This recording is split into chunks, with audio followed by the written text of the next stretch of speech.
La historia real empezó en Texas. Mi hijo me corrió de su vida y me dijo, muérete, me vale madre. Después de que terminé de pagar su deuda, recuperé cada peso, y con intereses.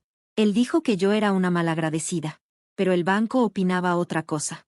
Un día, me llamó y me dijo, mamá, por favor ayúdame, si no me ayudas, te juro que me voy a morir. Así fue como empezó todo. Mi celular sonó a las 12:08 de la madrugada. Me despertó de un sueño leve, y me metió en un lío que nunca vi venir. La voz de mi hijo al teléfono no sonaba como la de un adulto, sino como la de un niño asustado, temblando, jadeando, lleno de miedo. Mamá, por favor, gritó. Si no me ayudas, lo voy a perder todo. Estoy metido en un gran problema. La regué feo.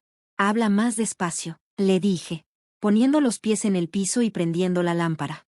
¿Qué pasó? Es por lo de las criptomonedas. Mamá, perdí más de lo que debía. Todo se vino abajo y ahora debo dinero de verdad. No solo en inversiones. Pedí un préstamo, poniendo la casa como garantía. Una segunda hipoteca. Estamos atrasados con los pagos. Si no pago la próxima semana, nos van a quitar la casa. Samantha ni siquiera sabe cuánto debo. Si se entera, puede que se vaya. Te juro que ya no sé qué hacer. Me quedé callada. El corazón me latía más fuerte que su voz. Ese era mi único hijo. El niño que llevé 9 meses en mi panza.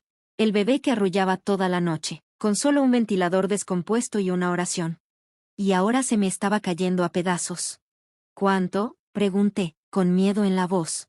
80,000, lo dijo bajito, como si confesara un pecado. $80,000. Respiré hondo y miré a mi alrededor.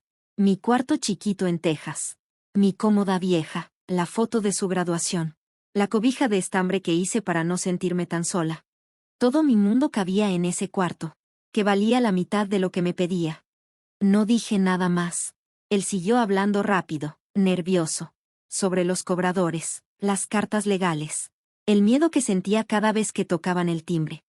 Mamá, sé que la cagué, pero por favor, eres la única a la que puedo acudir. Eres todo lo que tengo. La llamada terminó con la promesa de hablar al día siguiente. No dormí nada. Me senté en la mesa de la cocina, con mi taza vieja de café y esa deuda, que yo no hice, pero que ahora cargaba encima. Cuando amaneció, ya sabía qué iba a hacer. Manejé al banco con las manos temblando, y mi carpeta llena de papeles viejos. Me senté con una señora de préstamos, y le dije que necesitaba todo mi dinero. Mi casa, mi pensión, mis ahorros. Todo, y lo necesitaba en efectivo, ya. La señora se quedó sorprendida. ¿Puedo preguntar por qué? Es mi hijo, le dije, está en problemas. Ella dudó. ¿Entiende que esto es un riesgo? Su retiro, su casa, sí, lo entiendo, respondí. Es mi hijo. Tardaron 2 semanas en hacer todo el papeleo. En ese tiempo vendí mi casa a un particular. Me mudé a un depa en renta cerca de la iglesia. Y saqué hasta el último peso, de mis ahorros y del fondo de retiro. Cuando por fin tuve el cheque en la mano, lo miré como si fuera una cuerda para ahorcarme y a la vez un salvavidas. $80,000. Nada tenía sentido. Llamé a mi hijo y le dije que nos viéramos en el banco. Cuando entré, él ya estaba ahí. Tenía los ojos rojos, el cabello todo despeinado, y la ropa arrugada, como si no hubiera dormido en días. Me abrazó como si se estuviera ahogando. Te debo la vida, me dijo, te la voy a deber siempre. Le entregué el sobre al del banco. Hicieron el pago y cerraron el caso. La deuda desapareció. La casa estaba a salvo. Te vas a quedar con nosotros, ¿verdad? Me dijo mientras íbamos al coche. Es lo justo, tú hiciste todo esto. Yo asentí con la cabeza, cansada pero tranquila. Pensé que tal vez este era el momento en que todo cambiaría. Que por fin ese amor que le dice iba a haber regresado con agradecimiento. Él me abrió la puerta del coche. Yo sonreí. Me miró y dijo, no te preocupes, mamá. Ahora yo te voy a cuidar. Y le creí, de verdad le creí.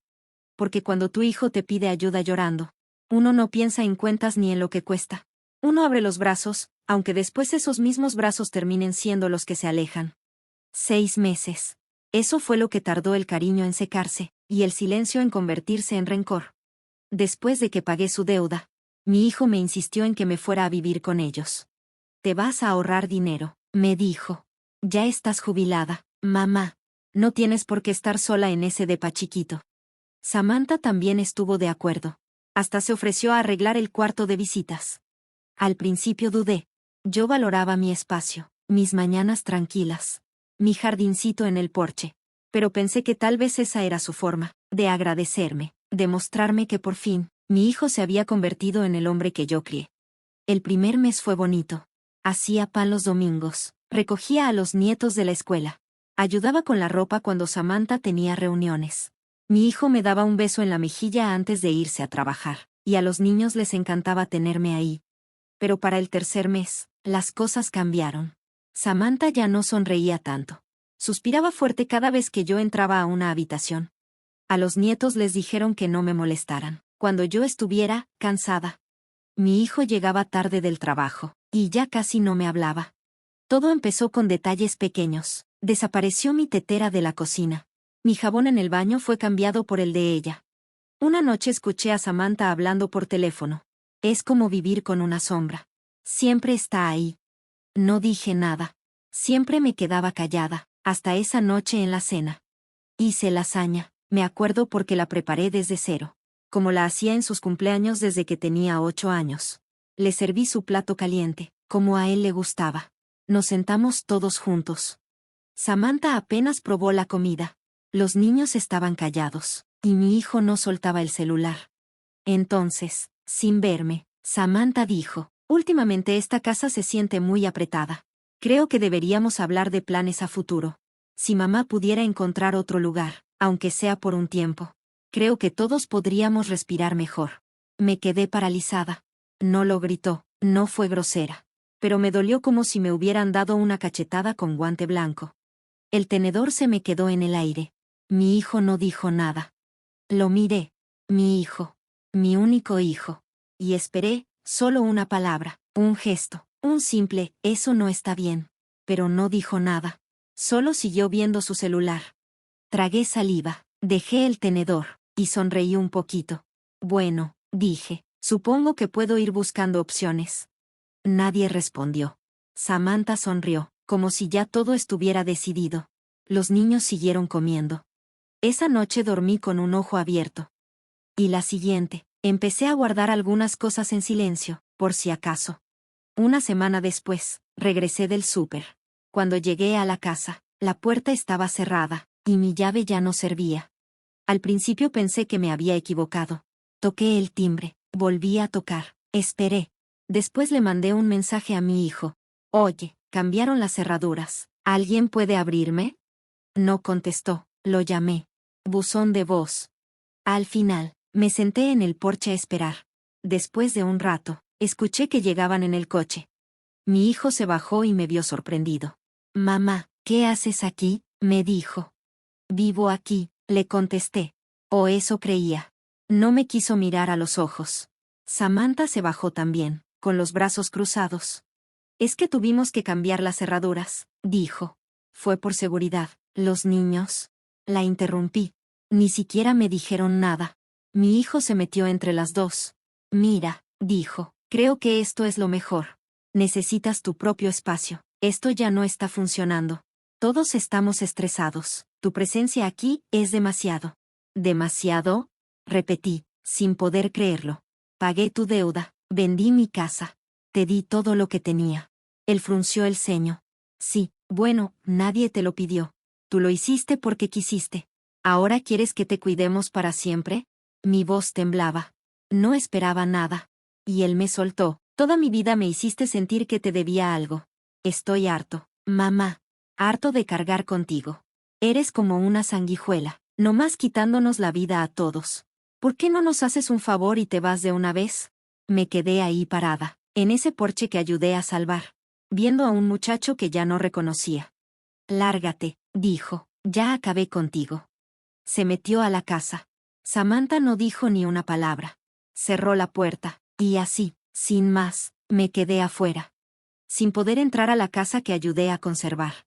En la calle, con 2 bolsas del súper, y sin saber a dónde ir. Me senté en una banquita enfrente, con la lasaña que todavía traía en una de las bolsas. Y me solté riendo. Esa risa seca, Amarga. La que te sale cuando te das cuenta de que te vieron la cara por años. Luego me paré, me arreglé el abrigo, pedí un taxi, y me dije a mí misma en voz bajita, muy bien, Ruth, ahora acuérdate de quién tiene qué. Esa noche me fui con solo 2 bolsas. El corazón hecho pedazos, pero con la mente más clara que en mucho tiempo. Ellos creían que me habían destruido.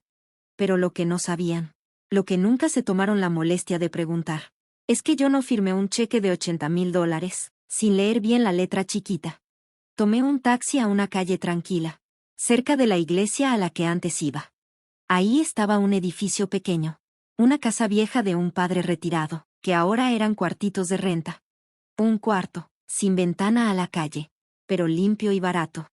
La casera, una viuda buena onda que se llama Ilene, me vio y me dijo, pasaste por algo, ¿verdad? Solo asentí con la cabeza. Eso fue todo lo que hablamos. En los días siguientes, desempaqué despacito. Doblé mi ropa y la guardé en cajones que no eran míos.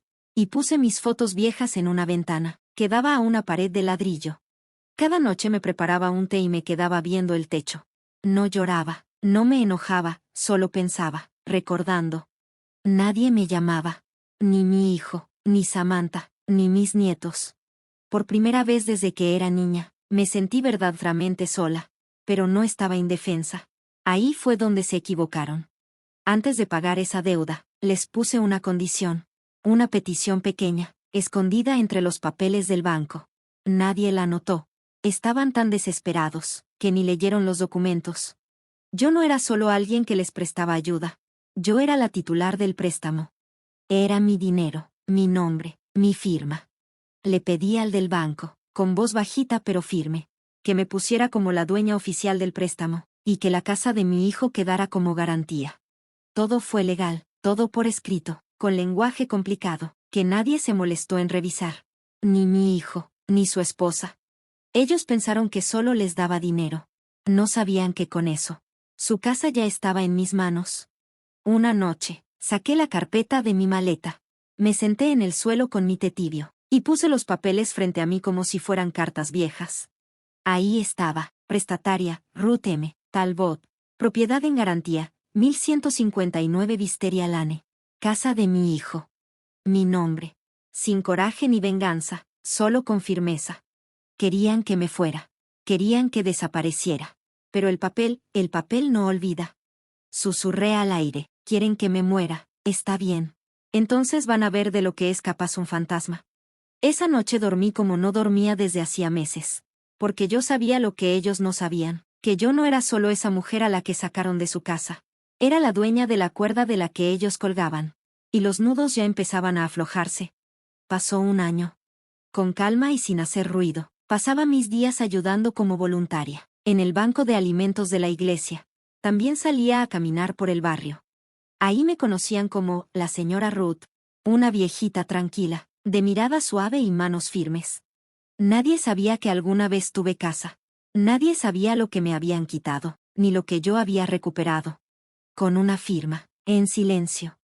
Una mañana fresca, ya casi terminaba octubre. Eileen, mi casera, tocó a mi puerta con el periódico local en la mano. ¿No es tu hijo?, me preguntó, señalando una foto en una esquina. Lo fue, le contesté. Ahí estaba él, sonriendo con Samantha, frente a lo que parecía un local comercial. El encabezado decía, pareja local abre el café de sus sueños en el centro. Me quedé mirando la foto por un rato. Leí el texto 2 veces. Habían vendido su casa. O pensaban usar el dinero para su negocio. Doblé el periódico con manos firmes. 3 días después, sonó mi teléfono. No reconocí el número.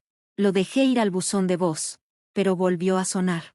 El mismo número, otra vez. A la cuarta, contesté. Era mi hijo. Mamá, dijo con la voz temblorosa y rápido. Escucha, sé que ha pasado tiempo, pero necesitamos hablar. Es urgente. No dije nada. Él respiró hondo. Estamos tratando de vender la casa para abrir la cafetería. Seguramente viste el artículo, pero el banco dice que no podemos cerrar nada sin tu firma. Dicen que tú eres la titular del préstamo, que tu nombre está en la escritura. Me quedé callada. Él siguió, ahora más apurado. No sabíamos. Pensamos que al pagar ya estaba todo. pero es solo algo técnico, puro papeleo. Si puedes venir a firmar, terminamos con esto. ¿Por qué me necesitas?, le pregunté. Se quedó callado. Porque, el banco dice que no podemos avanzar sin ti.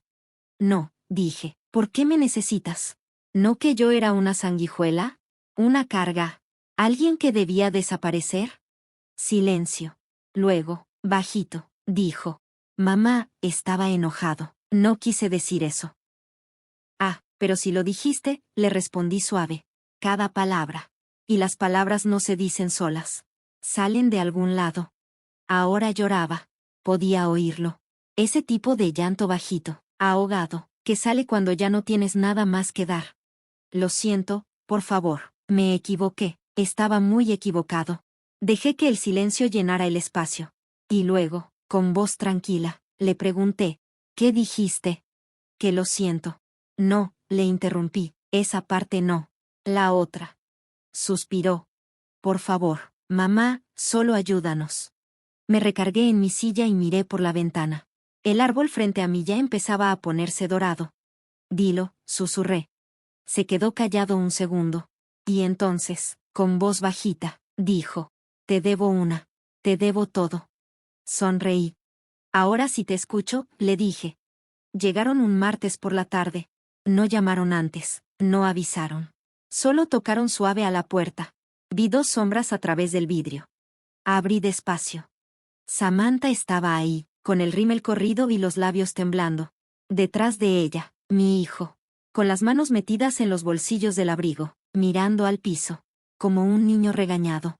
Hola, señorita Ruth, dijo Samantha. Nunca antes me había dicho así. Ni una sola vez. Pasen, les dije. Entraron a mi pequeño departamento, sin saber qué hacer, parados como niños esperando permiso. Samantha tenía los ojos hinchados. Había llorado. O estaba luchando por no hacerlo. Mi hijo se quedó detrás de ella, sin tocarla, sin tocarme, con las manos escondidas en los bolsillos, como si ahí guardara todo lo que no podía decir. Había preparado 2 tazas de té. No porque los esperara. No había recibido ni una llamada en 14 meses. Pero una parte de mí, la parte que aún soñaba aunque no debía, sabía que este momento iba a llegar.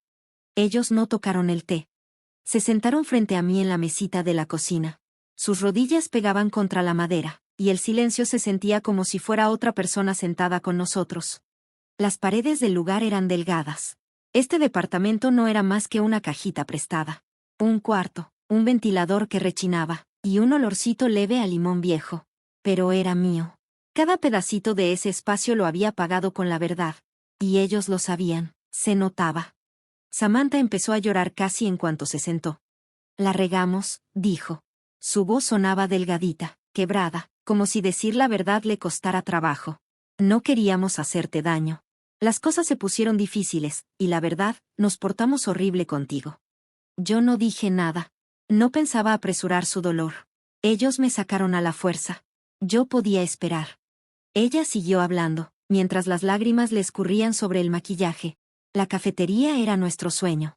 Le metimos todo, usamos las tarjetas, pedimos préstamos. Pensamos que vender la casa iba a ser fácil, que con eso pagábamos todo. Pero no nos dimos cuenta de los papeles, hasta que ya era tarde. Los compradores se están echando para atrás, y el banco no quiere mover un dedo si tú no firmas. Su voz se rompió al final. Mi hijo seguía sin decir una sola palabra. Lo miré. ¿Algo que tú quieras decir? Él negó con la cabeza. Seguía viendo una grieta en el piso, como si ahí estuviera la respuesta a todo. El mismo niño que hacía castillos de Lego en mi sala, ahora parecía un hombre roto, enterrado bajo sus propios errores. Me paré despacito. Fui al cajón de la cocina. Sabía bien dónde estaba esa carpeta, gorda, dura, con una cinta azul como las que usan en actas de nacimiento o papeles importantes que la gente casi nunca lee. La puse sobre la mesa. Los dos la vieron como si fuera una bomba. Esto, dije abriéndola, es una copia del contrato del préstamo. Aquí está la escritura de la hipoteca. Y aquí, dije sacando la última hoja, recién firmada y sellada, está la demanda de pago. $100,000 de capital, más un 12% de interés. Nada personal. Samantha soltó un suspiro fuerte, como si le hubieran quitado el aire. Mi hijo se quedó como si le hubieran dado una cachetada. Sus hombros se vinieron abajo. Por primera vez, ya no se veía como un adulto enojado, sino como un niño al que le estaban cobrando cuentas. «¿No estás hablando en serio?», susurró. «Claro que sí», le dije tranquila. «Ese dinero me lo pidieron prestado. Después me sacaron de la casa que ayudé a salvar. Me hicieron como si no existiera. Ahora, si quieren dejar esa casa libre de deudas, me van a pagar lo que deben». «Pero no tenemos esa cantidad», gritó Samantha. «Ya lo gastamos todo en la cafetería, en el equipo, los muebles. Todo lo que tenemos está metido en esa casa». Asentí despacio, juntando mis manos sobre la mesa.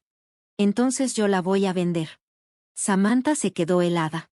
Me miró como si no entendiera lo que acababa de escuchar. «Pero, es nuestra casa». «No», le dije, ahora sí con voz fuerte. «Nunca fue suya. Fue mi préstamo, mi garantía, mi nombre. Y jugaron con algo que nunca les perteneció. Y ahora sí, el que reparte las cartas ya está en la mesa, y está pidiendo que le paguen». Mi hijo abrió la boca, pero no pudo decir nada. Me miró, de verdad me miró, como no lo hacía desde hacía mucho. Y ahí, en ese momento, vi una chispa, como si por fin hubiera entendido lo que cuesta ser cruel sin pensar. No solo me falló a mí, también le faltó el respeto al lugar de donde vino. Se quedaron ahí sentados, callados, en shock. Yo levanté mi taza de té, ya fría desde hace rato, y le di un trago lento. Sabía amargo, pero no era algo que no pudiera aguantar. Y así los dejé. Los dejé ahí sentados, en el mismo silencio en el que me dejaron a mí. Les dejé sentir lo que es estar del otro lado de una puerta cerrada. Entender que el tapetito de bienvenida ya no estaba, no por coraje, sino porque lo pisaron tantas veces que se acabó. No dije nada más, porque hay cosas que no se dicen dos veces. Se pagan completas, como la casa, como la lección, con todo e intereses. Esa noche, después de que se fueron sin decir una palabra, me senté sola en mi mesa de cocina. Saqué la caja de fotos que tenía guardada bajo la cama. Tenía años sin abrirla. El polvo cubría los bordes, pero los recuerdos seguían tan claros como siempre. Ahí estaba, mi hijo a los 10 años, sin dientes de enfrente, abrazándome de la cintura en la feria del condado. También estaba su foto de la graduación, con la toga toda arrugada, los zapatos más grandes que él, y esa mirada orgullosa mientras me buscaba entre la gente. Y la foto que siempre dejé al frente, él con 26 años, y yo, recién pasada mi examen de manejo, a los 60. Después de meses practicando en el estacionamiento de la iglesia, con un instructor que olía a menta y usaba sombrero de vaquero. Me acuerdo que me daba pena aprender tan tarde. Me sentía fuera de lugar. Pero cuando salí del examen, ahí estaba él, junto a mi vieja camioneta, con un cartel hecho con plumón negro que decía: «Mi mamá ya sabe manejar a los 60, así que aguas, Texas». Me reí tanto que lloré. Llevaba flores, un cupcake, y una tarjeta que decía: «Siempre dijiste que yo podía con todo, ahora te lo devuelvo». Pasé mis dedos por el borde de esa foto. La tinta ya estaba un poco borrada, pero el cariño seguía ahí, igual de vivo. Yo no odiaba a mi hijo. Lo que odiaba era lo que la ingratitud le había hecho. Ese derecho chiquito pero venenoso que fue creciendo en él, el que se comió al niño que hacía tarjetas de cumpleaños con sus manos. Y se desvelaba conmigo para limpiar cuartos de hotel, cuando no alcanzaba para pagar la renta. Yo no lo crié para ser cruel. No le enseñé que el dinero valía más que las personas. Le enseñé a dar la mano con respeto, a dejar buena propina, a decir, por favor, y, gracias, como si fuera una oración. Le enseñé a hacer sopa desde cero, a coser un botón, y a pedir perdón sin poner excusas. Pero la vida también da sus clases, y a veces lo que uno enseña no pesa tanto como lo que el mundo premia. Eso fue lo que más me dolió. Aún así, decidí no dejar que el rencor me echara a perder. Me dediqué a la despensa de la iglesia. Todos los miércoles en la mañana. Ahí estaba yo, en un cuartito atrás de la iglesia, acomodando latas, doblando ropa, y sirviendo comida caliente. Aprendí los nombres de personas que la mayoría evita o ignora. Como Dolores, que duerme bajo el puente y guarda su Biblia en una bolsita de plástico. O Kenny, que perdió su chamba y a su esposa el mismo mes, pero todavía cuenta chistes como si fueran salvavidas. Lavé trastes, tallé pisos, remendé chamarras viejas, y nunca les conté de dónde venía. No porque me diera pena, sino porque mi historia no era nada especial ahí. Todos los que estábamos ahí éramos personas que habían sido echadas a un lado, a quienes les dijeron, de una forma u otra, que ya no servían, que si muy viejos, muy pobres, o muy rotos. Pero aprendí algo en ese cuartito lleno de vapor y de gente buena. Los que el mundo olvida, muchas veces son los que mejor entienden lo que en verdad importa. Sabemos guardar silencio. Sabemos cuando alguien miente solo por cómo lo dice.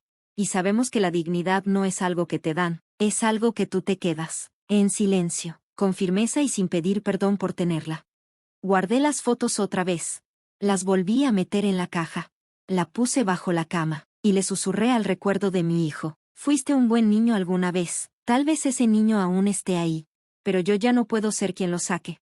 Al día siguiente de esa conversación tan callada, mi hijo me volvió a marcar. Su voz sonaba bajita, más suave que de costumbre. Como si el miedo ya le hubiera quitado lo filoso. Mamá, me dijo, no podemos juntar el dinero tan rápido. No los 100,000, ni en 30 días. Yo lo escuché. Dijo que lo estaban intentando, que Samantha ya habló con sus papás, que él llamó al banco, pero que por ahora no se podía. Yo no dije nada. Entonces me preguntó, ¿nos podrías dar un poco más de tiempo? Solo un poco más. Me quedé pensando. Pensé en la noche fría en el porche. En cómo me cerraron la puerta. En esas palabras que me gritó como si fueran piedras. Pero yo no quería vengarme. Lo único que quería era que entendiera el precio de sus palabras. Te doy 30 días, le dije, ni un minuto más. Me dio las gracias una y otra vez. Pero no le oí alegría. Solo escuché retraso, miedo, y más silencio. Pasaron los 30 días. No llegó ningún pago. No hubo milagros. Así que hice lo que hace cualquier persona que presta dinero. Fui a meter la petición para vender la casa. Mi nombre estaba en la escritura. Mi nombre estaba en la deuda. La ley no se detuvo ni un segundo. Solo siguió el proceso. El juez revisó los papeles, checó las firmas, vio las fechas. Luego me miró y me preguntó con calma. ¿Está segura de que esto es lo que quiere, señora? Lo estoy, dije con las manos firmes. El juez firmó, el proceso empezó. 2 semanas después, llegaron los de la mudanza. No eran sus amigos ni promotores, eran gente del banco. Les dieron 30 minutos para recoger lo que pudieran. Todo lo demás se mandó a subasta. Los vecinos se asomaban por las cortinas. Samantha lloraba en el pasto del frente. Mi hijo se quedó ahí parado, con las llaves en la mano, pero ya sin ninguna puerta por abrir. Yo no fui ese día. En lugar de eso, me quedé en mi escritorio. Imprimí una sola foto, la metí en un sobre, y solo puse sus nombres. No escribí ninguna nota. La foto era de una base recién puesta en un terreno. Afuera de amarillo. Cemento fresco, vigas de madera. Y un pequeño letrero clavado en la tierra. Futura casa de R.M., Talbot, Est, 2025. Era mi nueva casa. Sencilla, pero mía. Pagada por completo con lo que salió de la venta. No mandé mensaje. No hacía falta. No me sentí orgullosa ni me burlé. La foto decía todo lo necesario. Esto es lo que una sanguijuela puede construir, cuando la deja sola el tiempo suficiente, para que eche raíces por sí misma. Ya no soy esa mamá débil de la que hablaban en voz baja, detrás de puertas cerradas. Ya no soy la mujer que se quedaba parada en el porche, con las bolsas del mandado en las manos, esperando que alguien abriera la puerta, por la que yo misma pagué alguna vez. Soy la mujer que se acuerda de cada palabra, cada silencio, cada despedida que tenía la intención de hacerme sentir menos. Pero no me levanté para vengarme. Me levanté para tener claridad, porque necesitaba saber quién era yo, cuando nadie me estaba viendo. Y ahora lo sé. No soy el villano de su historia. Tampoco soy la salvadora. Soy simplemente la lección. Una tarde tranquila volvió a sonar el teléfono. Era mi hijo otra vez. Esta vez su voz estaba sin protección, como desnuda. Ya no tenía orgullo que lo sostuviera. Mamá, dijo, ya lo entendí. Veo lo que hice. Veo lo que perdí. Pero, ya es muy tarde, ¿verdad? Me quedé callada un momento, escuchando no solo las palabras, sino todo lo que cargaban. Luego le dije con calma, pero firme. Nunca es tarde para volver a empezar. Pero yo no pago 2 veces por la misma lección. Él lloró. Lo dejé llorar. Y colgué. Porque por primera vez, supe que ahora sí estaba escuchando. Escuchando a la vida. a la pérdida, al precio de confundir el amor con la obligación. Y tal vez, solo tal vez, algún día crecerá de entre las ruinas. Pero yo ya no soy tierra para que otros echen raíces. Ya planté las mías. Ya no soy la madre débil, de la que hablaban a escondidas. Ya no soy la mujer que aparecía, a la orilla de las fotos familiares, recortada para que encajara en la comodidad de otros. Ya no soy la que se hacía chiquita, para caber en un espacio que nunca se le ofreció de corazón. Ya no soy la mujer que se quedaba en el porche, con las bolsas del súper, esperando que alguien abriera la puerta que yo misma ayudé a pagar. Ya no soy la mamá que aceptaba el silencio en lugar de una disculpa, o que cambiaba su dignidad por un ratito de paz prestada. Soy la mujer que se acuerda de todo, cada palabra, cada silencio, cada adiós que quiso hacerme más pequeña. Me acuerdo como mi nombre no salía, cuando daban crédito, solo cuando repartían culpas. Me acuerdo como decían que era demasiado, cuando ofrecía ayuda. Y, muy poco, cuando yo la necesitaba. Pero no me levanté por venganza. Me levanté para ver más claro, para verme fuera de su sombra. Porque necesitaba saber quién era yo, cuando ya no quedaba nadie que me viera. Y ahora lo sé. No soy el villano. Tampoco la heroína. Soy la lección. La que llega después de la tormenta. Tranquila, firme, y con los pies en la tierra. La que ya no necesita gritar, porque carga la verdad por dentro. Era una tarde en paz cuando el teléfono volvió a sonar. Tenía las manos ocupadas, doblando la ropa. Solo eran 2 toallas y una camisa que yo misma había cosido. El sol se metía suave por la cortina, y la tetera en la estufa ya empezaba a hacer ruidito. Volteé a ver la pantalla. Era mi hijo. La última vez que escuché su voz, sonaba rota por la desesperación. Ahora sonaba vacía de algo más profundo. Ya no había enojo, ni excusas, ni orgullo que lo sostuviera. Mamá, dijo, casi sin aire. Como si decir esa palabra le costara trabajo. Ya lo entiendo. Veo lo que hice, veo lo que perdí. Yo no dije nada. Pero ya es muy tarde, ¿verdad? Me quedé callada un rato. No para hacerlo sentir mal, ni para castigarlo, sino para dejar que el momento respirara. Porque hay palabras que necesitan silencio después de ser dichas. Y hay verdades que solo se entienden cuando todo está en calma. Entonces le respondí, tranquila pero firme. Nunca es demasiado tarde para empezar de nuevo. Pero yo no pago 2 veces por la misma lección. Escuché un sonido, como entre un suspiro y un llanto. Y lloró. Lo dejé llorar. No porque quisiera oír su dolor, sino porque necesitaba que él lo escuchara. Que sintiera lo mismo que sentí yo, cuando la puerta se cerró en mi cara y nadie salió. Cuando colgué, no me sentí justa. Ni me sentí ganadora.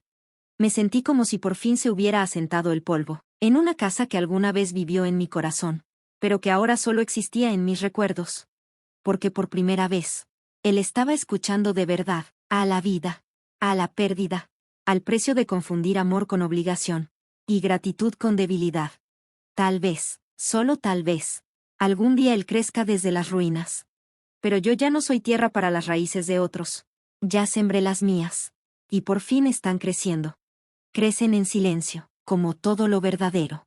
Sin aplausos, sin que nadie lo vea. Al ritmo tranquilo de los días, donde elegí paz en lugar de ruido. Volví a amar las mañanas. La luz entrando por las persianas. El olor de las sábanas limpias. El canto de los pájaros, que antes no escuchaba por estar ocupada sobreviviendo. Volví a hacer sopita desde cero, solo para mí. Conseguí un pianito usado, y toqué viejos himnos, hasta que me dolieron los dedos, y se me aflojó el corazón. Empecé a escribir cartas a personas con las que no hablaba hace años. No para abrir heridas, sino para cerrarlas con cariño. Aprendí a reír otra vez. No porque algo fuera chistoso, sino porque recordé que todavía podía. Y en esa calma, entendí algo que nadie te dice. Cuando te rompen el corazón, no tienes que quedarte rota. Se vale sanar. Se vale dejar atrás los papeles que otros te dieron. Se vale ser más de lo que otros recuerdan. Se vale empezar de nuevo. No recuperé todo, pero recuperé lo suficiente. Suficiente para sonreír sin agachar la mirada. Suficiente para estar de pie sin pedir perdón por ser yo. Suficiente para decir en voz alta y segura: no soy quien ustedes dijeron que era. No soy la mujer que se les olvidó. Soy la mujer que se volvió a encontrar. Y ese, mi reina, Es el tipo de recuerdo que no se borra. Ni con silencio. Ni con vergüenza. Ni con un amor que se fue demasiado pronto.